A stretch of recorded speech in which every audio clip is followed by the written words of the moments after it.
ఓం నమః శివాయ. ఓం నమో నారాయణాయ. కర్మ నివారణ నరదృష్టి నివారణ కాళభైరవాయై నమో నమః. ఓం కాళకాలాయ విద్మహే కాళాతీతాయ ధీమహి తన్నో నరదృష్టి నివారణ కాళభైరవ ప్రచోదయాతు. హరి ఓం. మా ఛానల్కి స్వాగతం.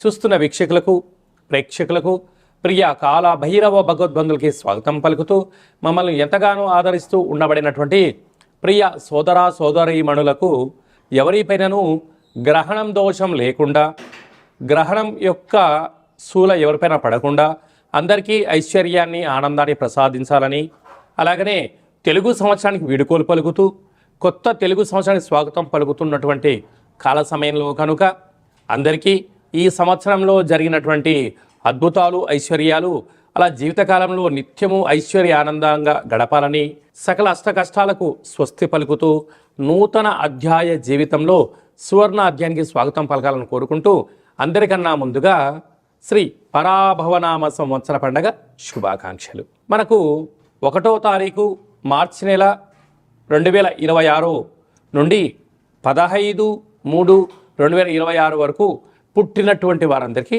ముందస్తుగా జన్మదిన శుభాకాంక్షలు. గతంలో వివాహం చేసుకున్న వారికి వివాహ వార్షికోత్సవ శుభాకాంక్షలు. ద్వాదశ రాశుల్లో గ్రహ గమనాలు వీక్షింపచేద్దాం.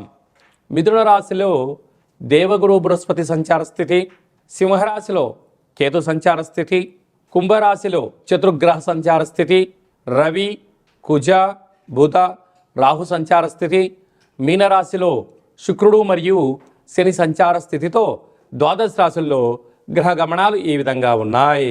కుంభరాశి వారికి ఒకవైపు ఏళ్ల నాటి శని చివరార్థ సంచార స్థితి జరుగుతూ ఉండగా, ఏడాది తర్వాత రవి భగవానుడితో కూడుకున్నటువంటి చతుర్గ్రహ సంచార స్థితి రాశిలోని సంచారం చేయడము, గ్రహణకాల సమయంలో మధ్యమ దోష సంచార స్థితి ఉన్నప్పుడు గ్రహ యోగాన్ని ఎలా పొందాలో, గ్రహ దోషాన్ని ఎలా తీవ్రత తగ్గించుకోవాలో, ఎలాంటి నివారణ ద్వారా యోగాన్ని పొందాలో ఈ వీడియోలో సవివరంగా సంపూర్ణంగా తెలుసుకుందాం. కుంభరాశిలో ఏ నక్షత్రాలు వస్తాయనగా ధనిష్ఠా నక్షత్రంలోని 3వ పాదం 4వ పాదం, శతభిష నక్షత్రంలోని 4 పాదాలు, పూర్వాభాద్ర నక్షత్రంలోని 1, 2, 3 పాదములు కలిపితే కుంభరాశి. రాశాధిపతి శని భగవానుడు. వీరికి రాశిలోనే ఆత్మకారకుడు రవి, రుణరోగ శత్రుకారకుడు కుజుడు, కుజదోషము, బుద్ధికారకుడు బుధుడు, రవి బుధుడు కలిసి ఉండడం వల్ల బుధాదిత్య రాజయోగం, రాహు అక్కడే సంచారం చేయడం వల్ల వాస్తు నరదృశ్యకారకుడు ఉండడం వలన కోపం తగదు, మౌనం అవసరం, ధ్యానం, సత్ప్రవర్తన, ఏకాగ్రత, ఆరోగ్య సూత్రాలు, నియమము అవసరమని చెప్పి గుర్తుపెట్టుకోగలగాలి. వీలైనంత వరకు దూరావాయు జల ప్రయాణాలు చేసేటప్పుడు ఎన్నో జాగ్రత్తలు అవసరమని చెప్పి కూడా జ్యోతిర్విజ్ఞానం తెలియచేస్తుంది. ధనావాకు కుటుంబ స్థానంలో శుక్రుడు మరియు శని సంచార స్థితి ఉన్నప్పుడు ధనపరమైనటువంటి యోగం కనిపించినను ఎవరికి డబ్బులు ఇస్తున్నాం, ఎందుకు ఇస్తున్నాం, ఎందుకు తెచ్చుకుంటున్నాం, వీటిని ఎలాంటి ఖర్చు పెడుతున్నాం, సక్రమమైనటువంటి వాటిలో ఖర్చు పెట్టడం వల్ల రాబోయే కాలంలో యోగదాయకం. హంగులకు, ఆర్భాటాలకు, విందులకు, వినోదాలకు, కోపతాపాలకు, ఆవేశాలకు వెళ్ళారా, వెళ్ళిన సమయం ధనం తిరిగి రాకపోగా మీకు అనారోగ్యము, అప్పులు, స్థిరచరాస్తులకు ముప్పు తెప్పించే పరిస్థితి కనపడుతుందని చెప్పి కూడా జ్యోతిర్విజ్ఞానం తెలియచేస్తుంది. పంచమ స్థానంలో దేవగురు బృహస్పతి సంచారం చేయడం వలన నూతనంగా వివాహమైన వారికి పుత్రికా సంతాన యోగం, పిల్లల యొక్క చదువులు అభివృద్ధి, వివాహము రాజయోగము, అదే కాకుండా వివాహ ప్రయత్నం చేయాలనుకుంటున్న వారందరికీ ఇది చాలా మంచి కాలము అని చెప్పి గమనించాలి. సప్తమ స్థానంలో కేతు సంచార స్థితి ఉన్నప్పుడు సుదూర విద్య, సాంకేతిక విద్య, మీ యొక్క ఆలోచన విధానము, అక్కడే గ్రహణం కూడా జరుగుతుంది కనుక గ్రహణకాల సమయంలో భోజనం చేయకుండా ఉండడము, మౌనము, ధ్యానము, ఏకాగ్రత, సత్ప్రవర్తన అవసరం అని చెప్పి గుర్తుపెట్టుకోగలగాలి. కనుక గ్రహణ తదనంతరము వీలైతే రుద్రాభిషేకము చేసుకోవడం వలన గ్రహణ దోషము తొలగి ఐశ్వర్యానికి ఆనందానికి కేంద్ర బిందువులకు స్వాగతం పలకగలరు అని చెప్పి గమనించాలి. మార్చి నెలలో ప్రథమార్థంలో ముఖ్యమైన పండగల గురించి క్లుప్తంగా సవివరంగా సంపూర్ణంగా తెలుసుకుందాం. మనకు 3వ తారీఖు 3వ నెల 2026వ సంవత్సరంలో మనకు చంద్రగ్రహణం జరుగుతుంది కనుక చంద్రగ్రహణము మధ్యాహ్నము 3 గంటలకు ప్రారంభమయ్యి సాయంత్రం 7 గంటల వరకు కొనసాగుతుంది కనుక 3 గంటల ముందరలోనే భోజనం చేయాలి కనుక 11 గంటల లోపనే అందరూ భోజనం చేయండి. గ్రహణకాల సమయంలో వీలైనంత వరకు తినడం, వాదించడం, కోపతాపాలకు అవకాశం ఇవ్వకుండా మౌనం, ధ్యానం, ఏకాగ్రత, సత్ప్రవర్తనగా ఉండగలిగినట్లయితే గ్రహణ దోషం తొలగి రాబోయే వచ్చేటువంటి గ్రహణం వరకు ఎలాంటి ఆటంకాలు ఉండవని చెప్పి గమనించాలి. గ్రహణకాల సమయంలో నిల్వ ఉండబడిన వస్తువులను ఆ రాత్రి కానీ మరుసటి రోజు కానీ దయచేసి భుజించవద్దు. నిల్వ ఉండబడినటువంటి పదార్థాలలో దర్భను వేసి ఉంచండి. సకలమైనటువంటి గ్రహణకాల సమయంలో మంత్ర సాధన ఏదైతే చేస్తామో అద్భుతమైన ఫలితాన్ని, ఐశ్వర్యాన్ని కలిగిస్తుందని చెప్పి గమనించగలగాలి.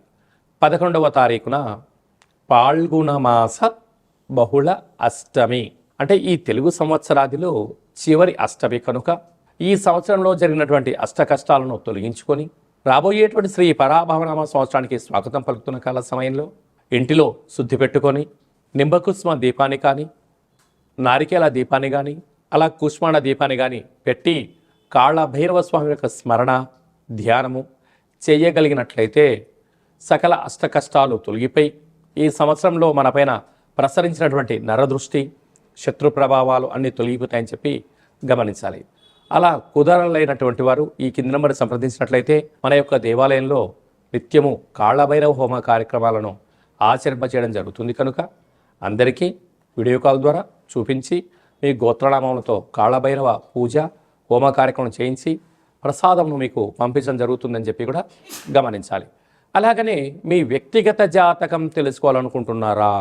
మీ పేరు, పుట్టినటువంటి తేదీ, నెల, సంవత్సరం, పుట్టిన సమయాన్ని వ్రాసి మీరు పంపించగలిగినట్లయితే 100 సంవత్సరముల జాతకాన్ని సవివరంగా సంపూర్ణంగా వ్రాసి మీకు వాట్సాప్ ద్వారా పంపించి మీరు పుట్టినప్పుడు గ్రహ గమనాలు ఎలా ఉన్నాయి, ప్రస్తుతం ఎలా ఉంటున్నాయి, రాబోయే కాలంలో ఎలా ఉండబోతున్నాయో సవివరంగా సంపూర్ణంగా తెలియజేయడం జరుగుతుందని చెప్పి గమనించాలి. చాలామందికి పుట్టినటువంటి కాల సమయంలో డేటా బర్త్లో లేనటువంటి వారికి మీ పేరు యొక్క మొదటి అక్షరాన్ని అనుసరిస్తూ రాశిని తెలియచేస్తూ రాశి యొక్క స్థితిగతులను వివరిస్తూ రమణ శాస్త్రం ద్వారా అనగా గవళ ద్వారా భూత భవిష్యత్ వర్తమానాన్ని తెలియచేయడం జరుగుతుంది. రమణ శాస్త్రం ద్వారా కాళభైరవ ఉపాసన చేత సంపూర్ణమైనటువంటి విషయ పరిజ్ఞానం చేత మనము జీవితాన్ని తెలుసుకుందాం. జాతకంలో ఉండబడినటువంటి ఆటంకాలను తొలగించుకుందాం. జాతకంలో ఉండబడిన యోగాన్ని తెలుసుకుందాం. ఆనందకరమైన జీవితాన్ని పొందుదాం అనేటువంటిది చిన్న విన్నపం కనుక ఈ కింది నెంబర్ సంప్రదించి అపాయింట్మెంట్ తీసుకొని సంప్రదించగలరు. అందరికీ శుభాన్ని, జయాన్ని, ఐశ్వర్యాన్ని ప్రసాదించాలని ఈ తెలుగు సంవత్సరానికి వీడుకోలు పలుకుతూ కొత్త సంవత్సర కాలం సమయంలో అందరికీ ఆనందాన్ని ప్రసాదించాలని మనసారా మనం కూడా మరొక్కసారి కాళభైరవ స్వామి వారిని కోరుకుంటూ ఆశీర్వచనం. శతమానం భవతి శతాయు పురుష సతేంద్రియ ఆయుష్యేవేంద్రియే ప్రతిష్టతి ధనం ధాన్యం బహుపుత్రలాభం శత సంవత్సరం దీర్ఘమాయు సర్వే జనా సుఖినో భవంతు లోకా సమస్తా సుఖినో భవంతు సర్వం కాళభైరవ దేవతార్పణమస్తు. హరి ఓం. ఈ వీడియో మీకు నచ్చినట్టయితే మా ఛానల్ని సబ్స్క్రైబ్ చేసుకోండి, లైక్ చేయండి, షేర్ చేయండి. భగవద్బంధులకు మిత్రులకు స్నేహితులకు చేరవేసి హిందూ ధర్మాన్ని కాపాడండి.